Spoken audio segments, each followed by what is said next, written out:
that he didn't make it to the NBA. They said I will always be a legend in their minds.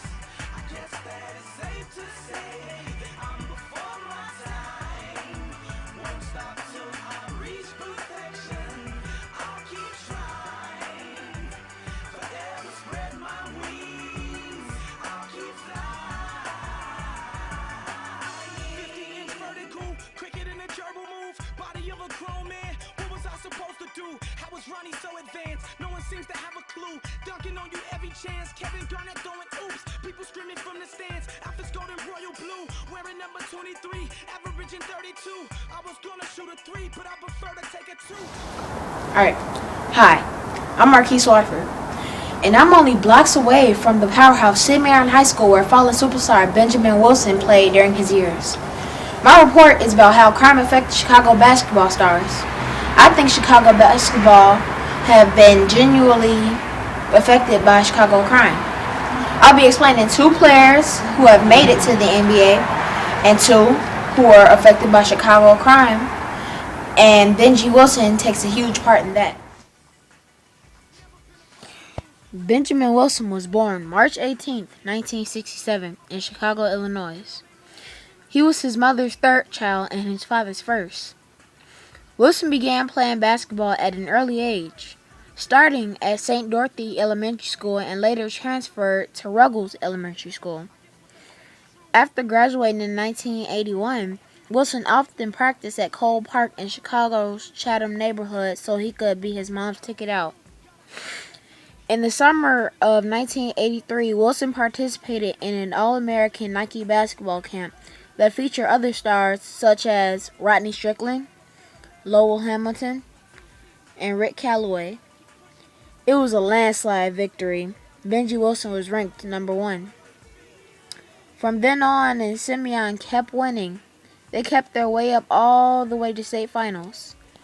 But on the afternoon of November 20th, 1984, Wilson was shot while walking up to Vincennes Avenue with his girlfriend, Jatan Rush.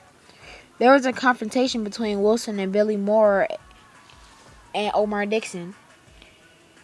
Benji died that afternoon, the day before the state finals, even though they won the state championship, they couldn't celebrate because they were still in mourning. The next player I'll be introducing is Isaiah Thomas, also known as Zeke. Thomas was born on April 30th, 1961 in Chicago, Illinois. The youngest of 9 brothers and sisters, he commuted from North Lawndale neighborhood on the west side of Chicago to play high school basketball with St. Joseph High School in Westchester, Illinois for Gene Pigator. He would wake up at 5 a.m. to commute 90 minutes to attend the private school. During his junior year, he led St. Joseph to the state finals and was considered one of the top college prospects in the country. In the 1980-1981 season, Isaiah led the Indiana Hoosiers to the NCAA championship, scoring 23.1 points a game and 9.8 assists per game. And in the 1981 NBA draft, the Detroit Pistons chose Isaiah Thomas with the number 2 overall pick, and he signed a 4-year, $1.6 million contract. Thomas made the All-Rookie team and started for the Eastern Conference in the 1982 All-Star Game as a rookie.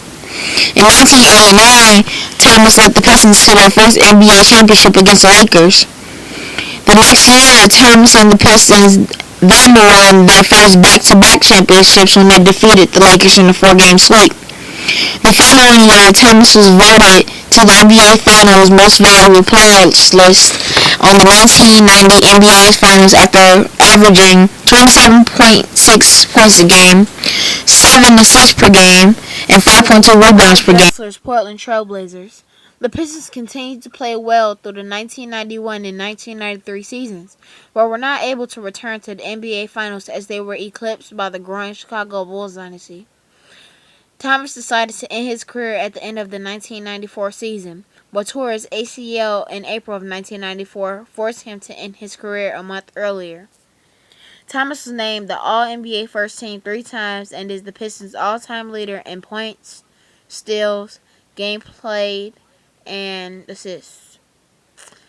His number 11 was retired by the Detroit Pistons. Isaiah Thomas is a player who made it past the Chicago Violence. The next star I have is Arthur Agee, who is also one of the two players whose lives are chronicled in the documentary Hoop Dreams. Arthur Agee Jr. was born October 27, 1972. Upon graduation from grammar school in 1987, he was discovered by a part-time unofficial town scout named Earl Smith.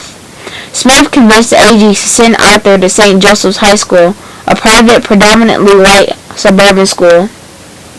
St. Joseph's is the same school that Arthur's childhood hero Isaiah Thomas attended.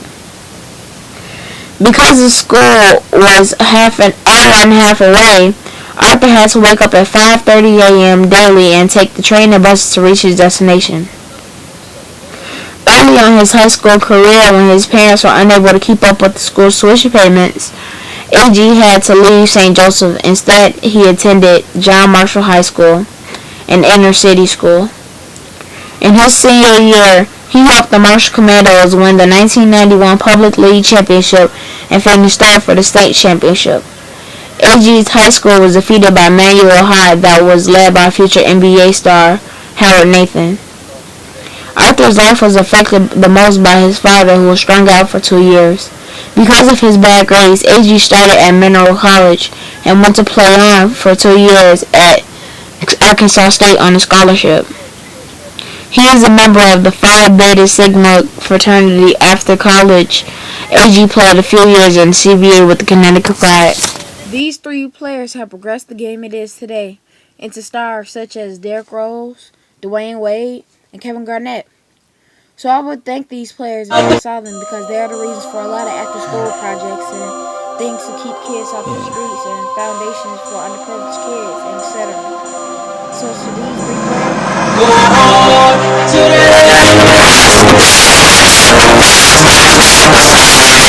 the